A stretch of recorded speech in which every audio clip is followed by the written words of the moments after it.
Hi everyone. तो अभी SSC के एग्ज़ाम लगे हुए हैं।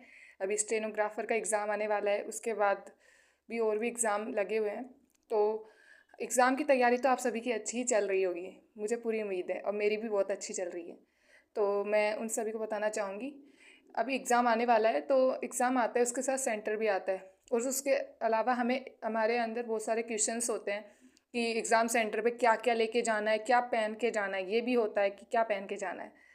तो इन सभी के सवाल के मैं आंसर दूंगी। सबसे पहले एग्ज़ाम सेंटर। तो अगर आप एग्ज़ाम सेंटर पे कौन सा ड्रेस कोड है, तो नॉर्मल से कपड़े कौन सा आप सज के जाते हो, नॉर्मल से टी शर्ट और पजामा। लड़कियां जो नॉर्मल सूट भी पहन के जा सकती है, लेकिन वो ज़्यादा प्रिंटेड या वो ऐसा ना हो, नॉर्मल से कपड़े। मैंने जहाँ तक देखे एसएससी, क्योंकि मेरा फर्स्ट अटैम्प्ट था, उस वक्त मैं भी बहुत घबरा गई थी कि मेरे पास कपड़े थे कि क्या पता ये चलेगा ये नहीं चलेगा, ये सोच रही थी। लेकिन जब मैंने उसके कोई रिव्यू देते ना, तो वो वीडियो देख रही थी, तो उसमें देखा कि इस लड़की हर तरह के कपड़े पहन रखे, कोई प्रॉब्लम नहीं आ रही।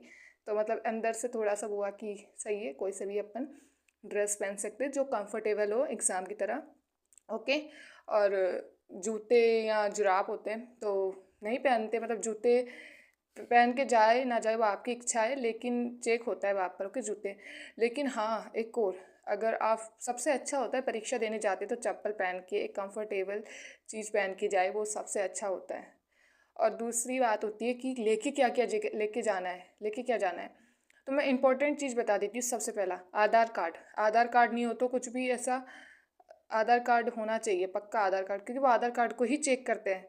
कई कई एग्ज़ाम सेंटर पे इतना ज़्यादा फोर्स करके यहाँ देखा नहीं जाता, लेकिन कई जगह देखा जाता है कि आधार कार्ड होना चाहिए, परमिशन लेटर होना चाहिए, और पैन पेज कुछ भी आपके पास नहीं होना चाहिए। ठीक है, पैन या पेज है वो भी नहीं होना चाहिए।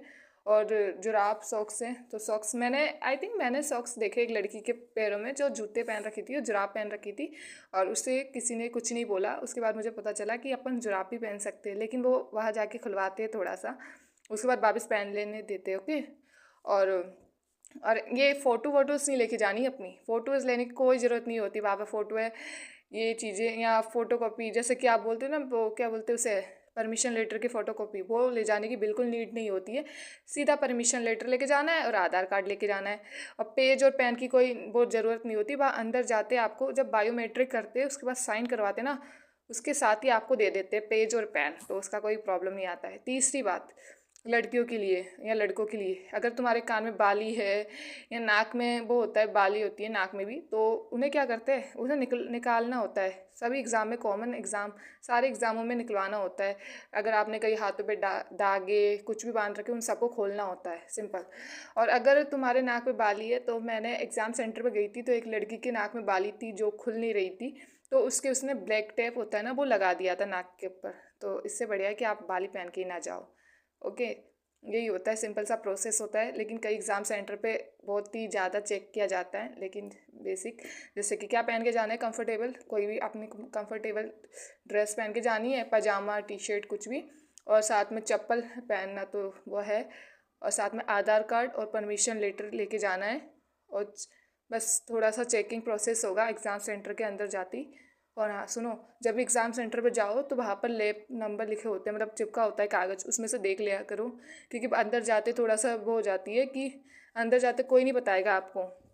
ठीक है, फिर घूमने का घूमना हो जाएगा फालतू का, तो इसीलिए पहले एग्ज़ाम लैब देखो कौन सी आपकी आई है, उसके बाद आप जा सकते हो।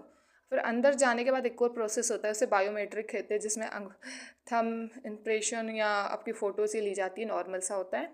उसके बाद आपको वहाँ पर साइन करने होते हैं। साइन करने के बाद आपको क्या दिया जाता है, वो सीट बताई जाती है कि कौन से नंबर की आपकी सीट है।